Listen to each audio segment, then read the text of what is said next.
Eu sou o professor Aurélio e vamos dar sequência na nossa aula de fisiopatogenia do choque.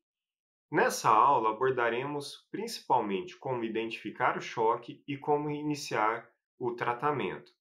Bom, o primeiro passo então vai ser como a gente identificará um paciente que está em choque hipovolêmico. Lembra que eu falei na aula anterior, todo paciente que tem um trauma e está em choque, esse choque é hipovolêmico até que se prove o contrário. Mas como reconhecê-lo?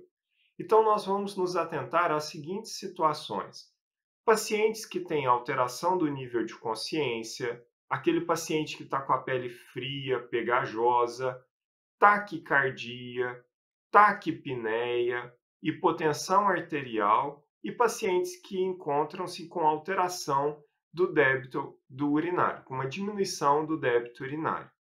Então, pacientes que apresentem esses sinais, a gente obrigatoriamente deve considerar que esse paciente esteja em choque. A partir daí, como vamos agir? Bom, nós deveremos iniciar então uma reanimação volêmica para o nosso paciente. Hoje, o princípio fundamental dessa reposição volêmica é dar a quantidade de soro necessária. Nem soro a mais, nem soro a menos. Nós sabemos hoje, vários trabalhos nos mostram que quando nós hiperidratamos o paciente, existem alterações complexas. Então, o princípio fundamental vai ser tentar definir uma reanimação balanceada. O que significa isso? Para situações de perda menor de sangue, nós conseguimos repor com quantidades pequenas de soro. Mas aquele paciente que apresenta um sangramento intenso, nós podemos iniciar com soro, mas esse soro deverá ser dado em pequena quantidade e precocemente vamos realizar as transfusões sanguíneas. Então, existem alguns trabalhos que julgam que o melhor prognóstico para aqueles pacientes que recebem apenas sangue, sem receber soro. Mas uma grande dificuldade que a gente vai ter é acesso a esses hemoderivados. Sempre nós vamos monitorar a resposta do paciente, então essa é uma avaliação que tem que ser feita de forma contínua e sempre lembrando de prevenir hipotermia. Então, todas as medidas devem ser feitas nesse sentido para a obtenção desses resultados. A reanimação balanceada é um conceito em que nós podemos aceitar uma pressão arterial mais baixa do que o normal. Os trabalhos mostram que uma PA sistólica em torno de 90 conseguiria manter a perfusão de órgãos específicos. Então, nesse caso, a gente não elevaria tanta pressão, principalmente não dando um excesso de volume para o paciente. Mas naqueles casos, nós vamos antecipar a transfusão de concentrado de hemácias, plaquetas e plasma, tá? Então, aquilo que eu falei anteriormente, nem dar volume a mais, nem dar volume a menos. E todas essas medidas, pessoal, a gente tem que lembrar que nada vai substituir e parar o sangramento. Se a gente não fecha a torneira, não vai ficar adiantando dar soro, dar sangue. Isso não vai ser o principal objetivo nosso. Mas para isso a gente precisa ter uma padronização, ter uma ideia do que fazer. Então, naqueles casos em que há uma perda de até 750 ml de sangue, ou seja, até 15% de uma volemia, nós classificamos esse choque como uma hemorragia, como choque classe 1. Como que eu reconheço isso? São aqueles pacientes que apresentam uma ansiedade discreta, têm uma pressão arterial normal. Aqui eu vou reforçar, pressão arterial não é um bom parâmetro para avaliação do choque hipovolêmico. Um dos parâmetros que se altera mais rapidamente é a frequência cardíaca, tá? Então, aqui na classe 1, uma frequência cardíaca abaixo de 100, uma respiração em torno de 14 a 20 incursões por minuto e um débito urinário em torno de 30 ml por hora. Bom, nesse paciente, como que eu vou repor volume? Com soluções isotônicas, através dos cristalóides. A primeira opção aqui seria o soro Ringer lactato. Então, nós vamos obter um acesso venoso periférico e iniciar a infusão de 500 ml de soro Ringer lactato em cada acesso, um em cada membro superior na fosse antecubital. Aqui, de preferência, com um gel com 16 e 18. Já aqueles pacientes em que há uma perda sanguínea de 700 até 1.500 ml de sangue, ou seja, 15 a 30% da volemia, vamos classificar essa hemorragia como classe 2.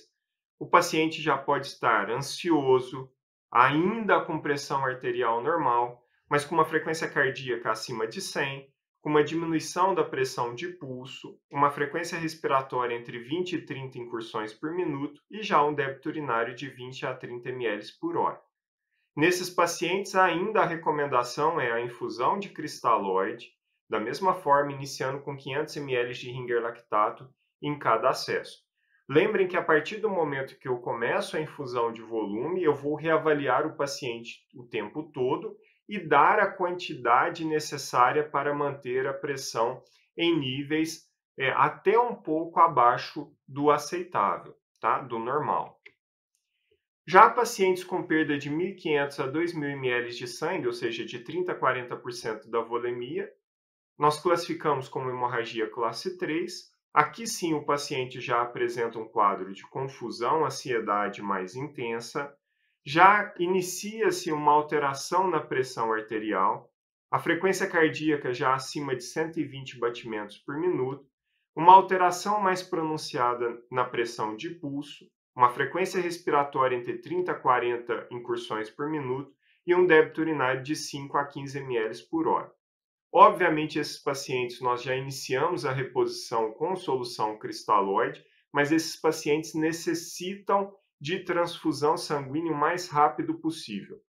Aqui a ideia é correr menos volume de soro e iniciar a transfusão o mais rápido possível. E aí, o que transfundir? Essa é uma dúvida de vários trabalhos, mas o que é mais aceito hoje é que quanto mais eu sigo essa proporção de 1 para 1 para 1, ou seja, entre concentrado de hemácias, plaquetas e plasma, eu obtenho um melhor resultado. Para perda sanguínea acima de 2.000 ml, ou seja, maior do que 40% da volemia, já é uma hemorragia classe 4, e aqui sim o paciente já está com um quadro bem mais deteriorado. Uma confusão, uma letargia importante, uma hipotensão arterial bem marcada, frequência cardíaca acima de 140 batimentos por minuto, há uma diminuição significativa da pressão de pulso, uma frequência respiratória acima de 30 incursões por minuto e débito urinário desprezível. É óbvio que esses pacientes já vão necessitar do soro, vão precisar da transfusão sanguínea o mais rápido possível, mas aqui mais do que nunca, provavelmente esse paciente só vai parar o sangramento através de cirurgia. Então aqui tem que ter uma consulta ao cirurgião o mais rápido possível e quando não for possível, já pensar e agilizar a transferência para esses pacientes. Lembrando aqui do conceito de hipotensão permissiva da reanimação balanceada. Então, o que é a ideia, pessoal? Correr volume demais também pode acarretar alterações para o paciente. Hoje, o que os trabalhos nos mostram é que para esses pacientes com sangramento intenso, se eu conseguir realizar um tromboelastograma, que é um exame que tem uma resposta rápida e que vai nos falar sobre essa condição da coagulação do paciente. Porque aqui, além da transfusão, a gente já pode agir em fatores da coagulação de forma mais específica. Isso tem uma resposta mais significativa. Outro fator que tem sido cada vez mais utilizado e com uma indicação clara é o uso do ácido tranexâmico. O ácido tranexâmico é um antifibrinolítico que deve ser dado nas primeiras 3 horas, também com resultado bem significativo. E lembrar que é melhor do que correr volume de soro de forma desproporcional é avaliar já a necessidade da transfusão maciça. Quais seriam as recomendações, então, para esses pacientes com sangramento intenso? O primeira, segunda, terceira, quarta e quinta opção, parar o sangramento. Isso que tem que estar na nossa cabeça. O objetivo principal é parar o sangramento. Mas naquele caso em que tem um sangramento intenso, normalmente por lesões penetrantes no tronco, nós podemos considerar a hipotensão permissiva. Então, eu vou dar volume, mas não um volume exagerado, mesmo aceitando uma pressão abaixo do normal. Restrinja sempre cristalóides. sangue precocemente, tromboelastograma assim que possível e o uso do ácido tranexâmico nas 3 primeiras horas. Certo, pessoal? Com isso, seguindo esses passos, eu tenho certeza que vocês conseguirão estabilizar esse paciente da melhor forma possível e minimizando a chance ou o risco de morte para esses pacientes.